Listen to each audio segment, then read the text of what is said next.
Hi hello అందరికీ నమస్తే. అందరు ఎలా ఉన్నారు? మీరు అందరు బాగుండాలని మనస్ఫూర్తిగా కోరుకుంటున్నాను. అలాగే ఈ రోజు వచ్చేసి ఇది మీకు దాదాపుగా ఇది అందరికి తెలిసే ఉంటుంది కదా, ఇది చక్రాలు చేసుకునే మిషన్ కదా.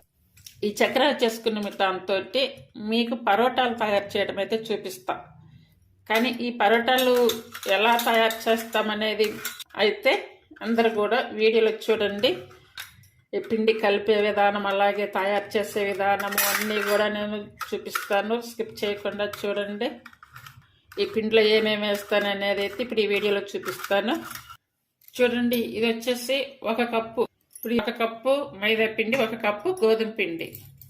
ఇప్పుడు ఇది నేను తయారు చేయడం అయితే చూపిస్తున్నా, కానీ అవి తీసుకునేటప్పుడు మాత్రం మనకి ఇంట్లో ఎంతమంది ఉంటారో అందు బట్టి తీసుకుంటే సరిపోతుంది. ఇప్పుడు సాల్ట్ వేసుకోవాలి. సాల్ట్ టేస్ట్ని బట్టి వేసుకోవాలి. అంటే ఈ బటర్ ఉంటుంది కదా, నేను హోమ్ మేడ్ బటర్ అయితే వేస్తున్నాను. మీకు ఒకవేళ హోమ్ మేడ్ బటర్ ఉంటే వేసుకోవచ్చు, లేదనుకుంటే కనుక అమూల్ బటర్ ఉంటుంది కదా, ఆ బటర్ అయినా వేసుకోవచ్చు. చూడండి, ఇవన్నీ వచ్చేసి 1 స్పూన్ అయితే వేసాను. ఇప్పుడు ఈ బటర్ వేసుకున్నాక పిండి మొత్తం బాగా కలిసేలా బాగా కలుపుకోవాలి. ఇలా చేయి పెట్టేసి చేత్తోనే బాగా కలపండి. బటరు 1 స్పూన్ కానీ లేదంటే 2 స్పూన్లు వేసుకోవచ్చు. అంటే కొంతమంది కొంచెం బటర్ ఎక్కువగా తినలేని వాళ్ళు ఉంటారు కదా, అట్లా కొంచెం తగ్గించుకొని కూడా వేసుకోవచ్చు అన్నమాట. ఇప్పుడు బటర్ వేసి పిండి అంతా ఇలా కలిపేసుకున్నాం కదా. ఇప్పుడు వచ్చేసి పాలు, అంటే మనం 1 కప్పు దగ్గర పెట్టుకోవాలంటే బాగా కాచిన పాలు అన్నమాట. ఈ కాచిన పాలు ఇలా దగ్గర పెట్టుకొని కొంచెం కొంచెంగా వేసుకుంటూ ఈ పిండి కలుపుకోవాలి. ఒకేసారి పొయ్యొద్దు, కొంచెం కొంచెంగా పోసుకుంటూ కలుపుకోవాలి. ఈ కలిపే విధానం ఇప్పుడు నేను ఎలా చూపిస్తున్నానో అలాగే మీరు కూడా ట్రై చేయండి. ఇప్పుడు కప్పు మొత్తం వేసా. ఇప్పుడు చూడండి, పాలు తీసుకున్నాను కదా, ఈ పాలు తీసుకున్నటువంటి ఈ కప్పులోనే వాటర్, ఇవి కూడా హాట్ వాటర్ పోసుకోవాలి. ఇవి కూడా కొంచెం కొంచెంగా పోసుకుంటూ కలుపుకోవాలి. అంటే చపాతీ పిండిగా కాకుండా కొంచెం ఎక్కువగా కలపాలి. బటరు అలాగే హాట్ వాటరు అలాగే హాట్ మిల్క్ ఇవి ఉంటే కనుక మీకు హోమ్ మేడ్గా మంచిగా ఎప్పుడు కావాలంటప్పుడు పరోటాలు తయారు చేసుకోవచ్చు. ఇప్పుడు ఈ పిండి అంతా ఇలా కలిపాము కదా. ఇప్పుడు ఆయిల్, ఈ ఆయిల్ వచ్చేసి 1/2 కప్ తీసుకోవాలి. ఇది మామూలు నార్మల్ ఆయిలే తీసుకోవాలి. చేతిలో వేసుకొని ఇలా కలుపుకుంటే కనుక మనకి మంచిగా ఉండలా వచ్చేస్తుంది. ఈ ఆయిల్ కూడా అంతా ఒకేసారి వేసుకోవద్దు. చేతిలో ఇలా కొంచెం కొంచెంగా వేసుకుంటూ ఇలా ఈ అంచులంతా కూడా ఇలా టూర్ అప్లై చేసుకుని ఇలా కలుపుకుంటూ ఉంటే కనుక ఇట్లా ఉండేరు పడుతుంది. అలాగే మనకి చేతికి కూడా కాకుండా ఉంటుంది. ఇలా చుట్టూరు వేస్తే చాలు. పిండి కలపడానికి మాత్రం దాదాపు ఎక్కువ టైం పడుతుంది. అంటే నాకైతే దాదాపుగా 1/2 అవర్ పట్టింది. ఇప్పుడు ఇలా కలుపుకున్నాం కదా, ఈ కలుపుకున్నటువంటి ఈ పిండి అంతా కూడా ఇంకా ఇక్కడ కొంచెం ఆయిల్ ఉంది కదా, ఈ ముద్ద మీద ఇలా పెట్టేసుకోవాలి. ఇలా పెట్టేసి 1/2 అవర్ పక్కన పెట్టేయండి. కర్రీ చేసుకుంటాం కదా, కర్రీ అయ్యాక ఇది తయారు చేసుకోవచ్చు. అప్పటికి పిండి అయితే మాత్రం బాగా మెత్తబడుతుంది, అలాగే ఇట్లా పొంగినట్టుగా కూడా వస్తుంది. చూడండి, ఇలా ఈ కలుపుకునే విధానాన్ని బట్టి మనకి పరోటాలు అనేవి బాగా వస్తాయి. ఇప్పుడు మూత పెట్టి కానీ లేదా ఒక తడి క్లాత్ పెట్టి కానీ ఇది కప్పుకోవాలి.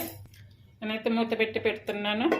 చూస్తారు కదా, ఈ పిండి అయితే ఎలా వచ్చిందో, కొంచెం ఇట్లా పొంగినట్టుగా కూడా వచ్చింది. అంటే ఇంతవరకు నానబెట్టాము కదా, ఇప్పుడు మళ్ళీ కలపాలి.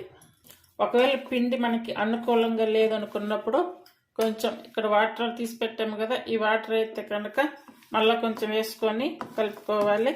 మన చపాతీ పిండిలాగా అలా గట్టిగా అయితే ఉండకూడదు ఇది.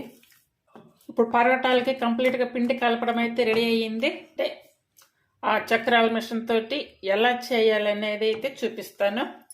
ఇప్పుడు ఇది తీసుకుంటాము కదా, చూడండి, ఇప్పుడు ఇక్కడ 2 ఉన్నాయి కదా, ఈ రెండిట్లో ఇప్పుడు మనకి ఏదైనా పర్లేదు. ఈ చిన్న హోల్స్ ఉంది కదా, ఈ హోల్స్ ఉన్నది పర్లేదు, ఈ హోల్స్ ఉన్నది పర్లేదు, కానీ నేనైతే ఇప్పుడు ఇది తీసుకుంటున్నాను. దీంతో వేసి చూపిస్తాను. ఇప్పుడు వీటికి ఫస్ట్ ఆయిల్ అయితే అప్లై చేసుకోవాలి. ఇదంతా కూడా మంచిగా ఇలా ఆయిల్ అప్లై చేసుకోవాలి. ఇప్పుడు ఈ లోపల కూడా కొంచెం, అంటే మనకి చెయ్యి అంతా పట్టదు కాబట్టి మనకి అందినంత వరకు ఇలా అప్లై చేసుకోవాలి. మనకి పిండి కలపడం కొంచెం టైం పడుతుంది, కానీ పిండి కలిపినాక పరోటాలు అయితే చాలా ఈజీగా చేసేసుకోవచ్చు. రుద్దే పని ఉండదు, కట్ చేసే పని ఉండదు. ఈ పరోటాలు ఇలా షాప్లో రెడీమేడ్గా కొనుక్కొచ్చేదాన్ని నేను. కొనుక్కొచ్చి ఇలా వాడుతూ ఉండంగా అయితే నేను ఒకసారి వాడి చక్రాలు చేస్తూ ఉంటే కొంచెం ఐడియా వచ్చింది. అలా ఐడియా రావడంతో నేనైతే ప్రాక్టీస్ చేశాను. అలా ప్రాక్టీస్ చేయంగా నాకైతే ఇప్పుడు దీంతో పరోటాలు చేయడం అయితే వచ్చింది. అలాగే ఇప్పుడు ఇది ఉంది కదా, పరోటాలు తయారు చేసుకోబోయే ముందు మనం స్టవ్ మీద ప్యాన్ కూడా పెట్టేసుకొని అది కూడా వేడి చేసి పెట్టుకోవాలి. ఇప్పుడు ఇది ఉంది కదా, చూడండి ఇలా తీసుకోవాలి. ఆయిల్ ప్యాకెట్స్ కవర్లు ఉంటాయి, అలా అవి కూడా చేసుకోవచ్చు. ఈ కవర్కి ఇలా ఆయిల్ అప్లై చేసుకోవాలి. ఆయిల్ అప్లై చేసాం కదా, ఇప్పుడు పరోటా చేస్తుంది చూడండి. ఇప్పుడు దీనికి ఆల్రెడీ ఆయిల్ కూడా అప్లై చేసింది చూడండి. ఇలా తీసుకొని బయటికి పడకుండా ఇందులో పెట్టేసుకోవాలి చూడండి. ఇలా కనిపిస్తుంది కదా. ఇప్పుడు నేను ఈ వీడియోలో చేసినట్టుగా అయితే చెయ్యండి. అలాగే పిండి కూడా అలాగే కలపండి. ఇప్పుడు ఇది కొంచెం ఇలా వేసుకోండి. ఇప్పుడు ఈ మూత ఇలా పెట్టేసుకొని ఇప్పుడు ఇక్కడ వేసే విధానం అయితే చూడండి. ఒకేసారి రాదు కాబట్టి కొంచెం ప్రాక్టీస్ చెయ్యండి, చాలా బాగా వస్తుంది. ఇలా ఇలా వేసుకుంటూ ఇలా రౌండ్గా వేసుకోవాలి. మరి పెద్దదైతే వెయ్యొద్దు, మళ్ళీ పెద్దది వేయకుండా ఇలా చిన్నది వేసుకోవాలి.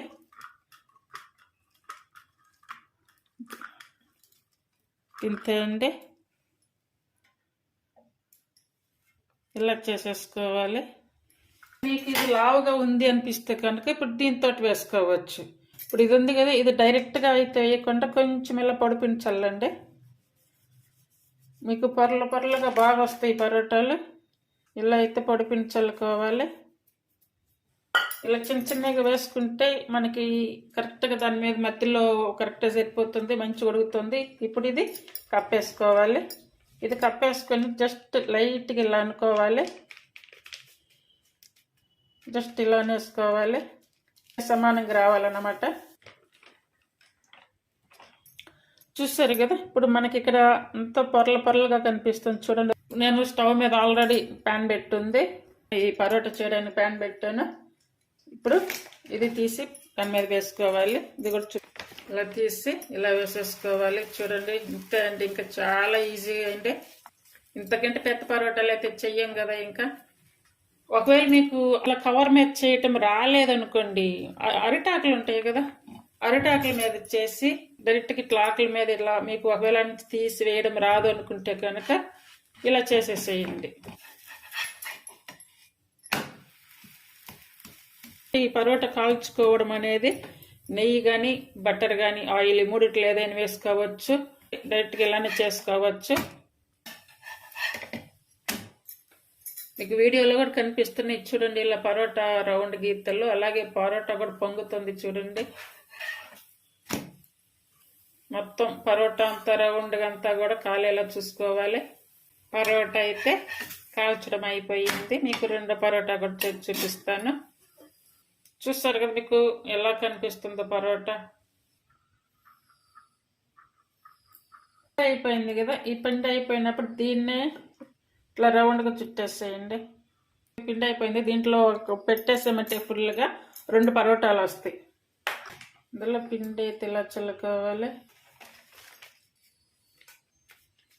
ఇప్పుడు రెండోది కూడా వేసుకోవాలి. ఈ చిన్నదంతా కూడా వేసి చూపిస్తా చూడండి. ఇదైతే నేను కొంచెం ఎక్కువగా వేసాను.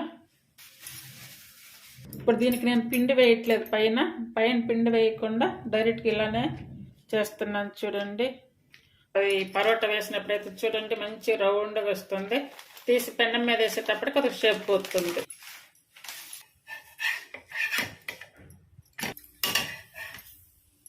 ఈ చక్రాల మిషన్తో మనకైతే పరోటాలు అయితే తయారు చేయటం రెడీ అయ్యాయి. చూసారు కదా. ఇప్పుడు ఈ పరోటాలన్నీ కూడా ఇలా చూడండి, ఇలా పొరలుగా వస్తాయి, మంచిగా వస్తాయి చూడండి.